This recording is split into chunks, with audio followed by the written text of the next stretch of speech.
누가복음 8장 19절부터 21절까지 말씀. 예수의 어머니와 그 동생들이 왔으나 무리로 인하여 가까이 하지 못하니 어떤 이가 알리되 당신의 어머니와 동생들이 당신을 보려고 밖에 서 있나이다. 예수께서 대답하여 이르시되 내 어머니와 내 동생들은 곧 하나님의 말씀을 듣고 행하는 이 사람들이라 하시니라.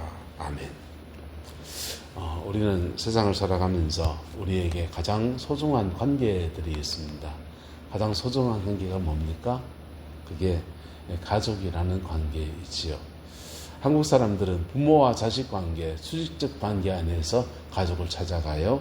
서양 사람들은 수평적 관계, 부부에서부터 가족을 찾아갑니다. 그래서 가족의 가장 구성 단위를 부모와 자식 관계에서 출발하느냐, 또 남편과 아내라고 하는 부부관계에서 출발하느냐는 굉장히 중요한 문제를 가지고 있습니다. 수평적 관계로 출발해 가면 사람의 평등사상 이런 것들이 발달해 가요. 근데 부모와 자식 관계, 수직 관계로 출발해 가면 유교적인 도덕 이름이 나오게 되는 겁니다. 그래서 모든 관계들을 수직 관계, 누가 높으냐, 누가 낮으냐, 누가 권위자냐, 누가 권위자이지 않느냐, 이런 관계에서 출발해가는 동양 문화와 서양 문화는 굉장히 확연한 차이를 나타내고 있습니다. 왜 그런가? 서양은 유목사회, 유목문화가 중심이에요. 그래서 유목이다 보니까 사람들을 이렇게 양떼는 움직이는 재산입니다. 그래서 누가 갑질하면 양떼를 몰고 딴 데 가버려요. 그래서 수평적인 관계를 중시하고 사람들을 원탁에 둘러앉아서 이렇게 수평 관계하는 대등한 관계에서 의논하고 그렇게 하는 것, 그런 문화가 뿌리가 되었다면 동양은 농경, 농사가 중심입니다. 그래서 가장 큰 재산이 땅이고 땅은 도망갈 수 없고 땅을 통해서 먹을 것을 가정의 모든 부유함을 만들어 갑니다. 도망갈 수 없다 보니까 땅에 묶여있는 사람들은 떠나갈 수 없죠. 그러다 보니까 수직적 문화가 강조되어지는 거예요. 이게 동양 문화와 서양 문화의 확연한 차이였고, 근대에 들으면서 서양 의식들이 한국 사회에, 동양에 들어오면서 서양 합리주의나 수평적인 대등한 관계들이 한국에 들어오면서 우리나라의 이제 문화 전체가, 한국 문화 전체가 바뀌어가고 있고, 또 거꾸로는 서양도 동양 문화의 것들을 가지고 가면서 그들도 바뀌어가고 있는 그러한 추세에 있습니다. 자, 이런 가족이라는 관계가 참 중요한데 예수님에게도 가족이 있었습니다. 예수님에게도 육신의 가족이 있었는데 그의 아버지 요셉은 일찍 돌아가셨어요. 장남이 예수님이십니다. 그리고 예수님의 동생이 쫄쫄이 알사탕처럼 이렇게 있습니다. 그 동생들과 예수 어머니 마리아가 찾아왔습니다. 찾아왔는데 예수의 어머니와 그 동생들이 왔으나 무리로 인하여 가까이 하지 못하더라 그랬어요. 가까이 하지 못하더라. 지금 수많은 무리들 속에 주님이 함께 있다 보니까 가까이 하지 못합니다. 전통을 넣어서 예수님의 청을 넣습니다.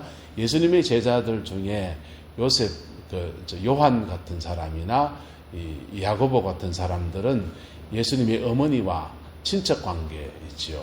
그래서 예수님의 어머니 목에는 제사장 가문, 레위 가문입니다. 그 예수님의 아버지 요셉은 북에는 유다 가문입니다. 그래서 예수님의 어머니 가문 쪽에서는 그 친척 중에 세례요한도 있고, 그 가문에서는 그 세례요한의 아버지는 사가랴 제사장이었습니다. 그래서 예수님의 제자 중 요한 같은 사람들은 제사장 가문들과 친척이다 보니까 십자가에 달려 죽으시려 잡혀가실 때 대제사장 집안에 들어갈 수 있는 거예요. 왜? 제사장 가문의 친척이기 때문에.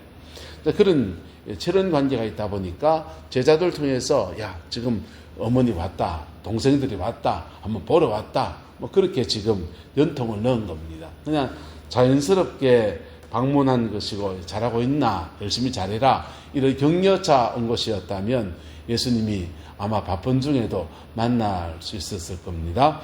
그런데 주님이 어머니가 동생들이 당신 보러 왔습니다 라고 말하니까 주님이 이렇게 말씀하십니다.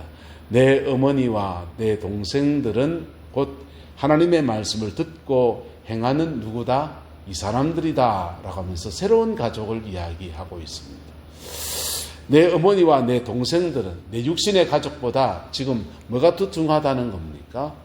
하나님의 말씀을 듣고 행하는 이 공동체, 신앙의 공동체가 더 중요하다라고 지금 그렇게 말하고 있는 것입니다. 그리고 가족을 만나 주었는지 안 만나 주었는지 그 다음 말씀은 다른 복음서에 나오지 않습니다. 근데 이 만남이 언제 이루어집니까? 주님이 십자가에 달리실 때에 마리아가 끝까지 주님이 십자가 밑에 다가옵니다. 마리아는 아가씨 때 예수님이 잉태할 때 천사로부터 수태고지를 받습니다. 그리고 그 말씀을 받고서 예수님을 낳았고요. 예수님 낳고 그 애굽에 도망갔다가 갈릴리에 와서 살아가면서 심각한 어려운 생활들을 많이 했습니다. 도망자의 생활을 많이 했습니다. 많은 연단이 마리아에게 있었습니다. 마리아가 남긴 찬송시는 누가복음 2장에 나옵니다. 너무나 주옥 같은 하나님을 찬송하는 신앙의 고백들이 줄줄이 그렇게 박혀 있고 그 예수님을 구주를 낳는 감격도 그에게 있어요. 그런데 인생이라고 하는 게 그렇지 않습니까? 고비고비 지나가다 보면 매해는 장사가 없다고 어려움을 겪고 낙심하고 지치다 보면 신앙에서 이탈할 수 있는 것이 바로 사람인 것입니다. 아마 마리아와 지금 이 형제들, 예수님의 형제들은 아버지 요셉이 죽고 가업을 누가 물려받고 그리고 가정가계를 책임지고 석공이었습니다. 목수였습니다. 가정을 꾸려나가는 그런 인들의 맞이인 예수님 중심이 되어야 될 텐데 예수님은 공적인 일에 헌신해서 집을 나가시더니 지금까지 지금 나가 계신 겁니다. 가정경제에 전혀 도움이 되지 않는 예수님. 그래서 그 불만과 이런 상황들을 설명하고자 이제 당신의 자리를 다시 찾아야 되지 않겠냐라고 권하러 왔는 것 같습니다. 그래서 주님은 그런 가족보다 더 중요한 것이 하나님의 말씀을 듣고 행하는 이 사람들, 신앙의 공동체가 더 중요하고 내게 이 사람들이 가족이야. 지금 그렇게 말씀하고 있어요. 근데 그렇게 주님으로부터 어떻게 보면 팽당했던 마리아가 십자가상에 거기 왔을 때 예수님이 그 어쩌면 상처가 될 수 있는 그 받았을 수 있는 그 마리아를 향해서 말합니다. 여자여 보소서 아들이니이다. 예수님께서 그 어머니를 향해서 여자여 보소서 당신의 아들입니다. 라고 하면서 자신의 고백을 합니다. 가족관계를 다시 확인하고 회복시킵니다. 그리고는 그 다음 말씀이 참 놀랐습니다. 요셉 그 옆에 있는 요한에게 그 어머니 마리아를 의탁합니다. 보라 너의 어머니로다 라고 하면서 예수님을 요한의 어머니로 그렇게 칭하여 줍니다. 여러분 그 십자가상의 모습은 예수님과 마리아 사이의 육신의 아들됨을 회복하는 그런 시간입니까? 십자가상에 예수님의 죽으심의 그 끝자락에서 마리아는 예수님에 대한 그가 예수를 낳을 때 또 시몬을 통해서 예언의 응답을 받을 때 칼이 너의 마음을 찌르듯 하리라 라고 하는 그런 응답들, 그런 것들이 퍼즐처럼 막고지면서 내 아들이지만은 하나님의 공적인 일을 위해서 이렇게 목숨을 버려서 십자가에 죽임을 당하는구나 하면서 그 말씀을 기억하면서 붙들고 있을 거예요. 그에게 예수님 다시 말합니다. 당신과 나와의 육신적인 가족일 뿐 아니라 당신과 나와의 영혼의 가족이 연결되었습니다. 할렐루야. 당신과 나는 영혼의 가족입니다. 그리고 영혼의 가족이니까 그 영혼을 다시금 회복시키고 양육하고 세워가는 여정에 누구에게 부탁하느냐? 요한에게 부탁하는 겁니다. 예수님의 동생이 있습니다. 어머님 남아진데 먼저 가유. 그래 내가 어머니 못 모시니께네 동생 보고 잘해갖고 차남이 있으니 걔 보고 좀 모셔주세요 라고 부탁할게요. 그게 아니고 영혼의 가족으로 받아들였기 때문에 그 영혼의 가족된 요한에게 예수님의 어머니 마리아의 양육과 케어, 돌보는 것들을 부탁하신 겁니다. 우리에겐 두 가지 가족이 있습니다. 육신으로 맺어진 가족이 있고 또 교회 공동체를 통해서 신앙으로 이어진 가족이 있어요. 또는 이 신앙의 가족은 때로는 교회 경계선을 넘어서기도 합니다. 아주 친한 신앙의 동력자인 그런 분들도 있을 수 있어요. 이 신앙의 가족은 좀 우주적이에요.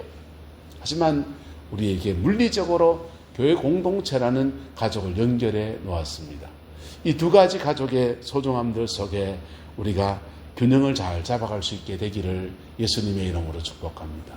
육신의 가족의 소중함뿐 아니라 영혼의 가족의 소중함을 가장 소중히 여기고, 그리고 교회 공동체 안에서는 여러분 교회에 등록해 있지만은 출석은 하지만은 그 영혼이 정말 십자가 앞에 깨어지고 보일의 그 권능으로 중생 거듭나서 정말 영혼의 가족이 된 사람이 있고, 그 과정에 있는 분들도 계시고 아직 그 과정에 이르지 못한 분들도 존재할 수 있거든요. 우리는 잘 구분 못하지 않습니까?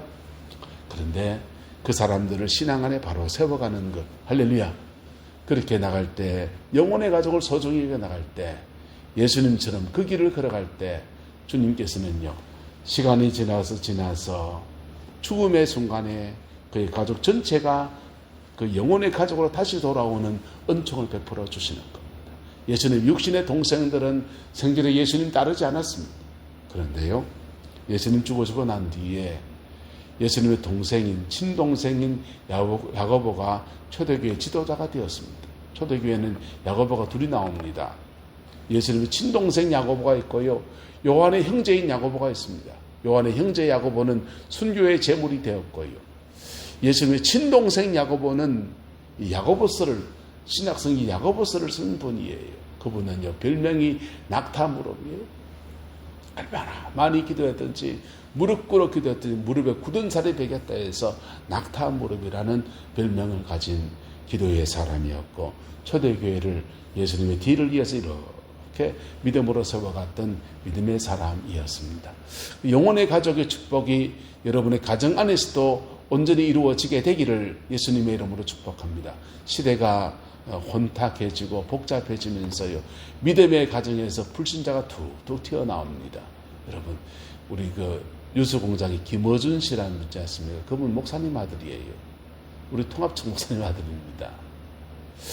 근데 극동방송 김장한 목사님, 그분이 잘못했을 수 있는데 그 비판하는 얘기 들으면 가슴이 참 아프더라고요. 그 존중함과 그 일에 대해서 그 기독교적 이런 입장에서 이렇게 함께 바라보는 아파하는 그런 마음이 느껴지지 않고 막 까는 것들을 이렇게 느끼면서 비난하고 까는 그런 느낌들을 받으면서 한편은 교회의 아픔이지 않습니까? 김장한 목사님 잘했다는 말이 아니고 참 마음이 아팠어요. 여러분, 육신의 가족이 반드시 신앙의 가족일 수 없는 시대에 살아갑니다. 목사님 가정에서 불신자가 나오고요, 장로님 가정에서 불신자가 나오고, 권사님 가정에서 신천지가 나오는 이런 복잡다단한 시대에 우리가 살아갑니다. 영혼의 가족이 육신의 가족이 되고, 육신의 가족이 영혼의 가족이 되고, 그렇게 서로 세워져 가면서 하나님 앞 복되게 세워지는 우리 교회이고 저와 여러분의 가정이기를 주님의 이름으로 축복합니다. 기도하겠습니다. 좋으신 아버지 하나님, 주님의 은혜와 사랑을 감사합니다. 아버지의 그 은총 속에 우리 온전히 세워지게 인도하여 주시고, 아버지 하나님, 우리 육신의 가족에 대한 마음들, 자녀들에 대한 마음들을 하나님 기억하여 헤아려 주옵시고, 또한 신앙 안에서 함께 세워져가는 은혜가 있게 축복하여 주옵소서. 우리에게 허락하신 교회를 목숨같이 사랑하게 하시고 영혼의 가족을 소중히 여기는 그 속에서 하나님 우리 육신의 가족도 마음껏 축복하시고 마음껏 세워가시는 은혜가 있게 또한 역사하여 주옵소서. 여호와께서 온전한 은혜와 사랑으로 함께해 주시기를 원합니다. 예수님의 이름으로 축복하며 기도드리옵나이다. 아멘.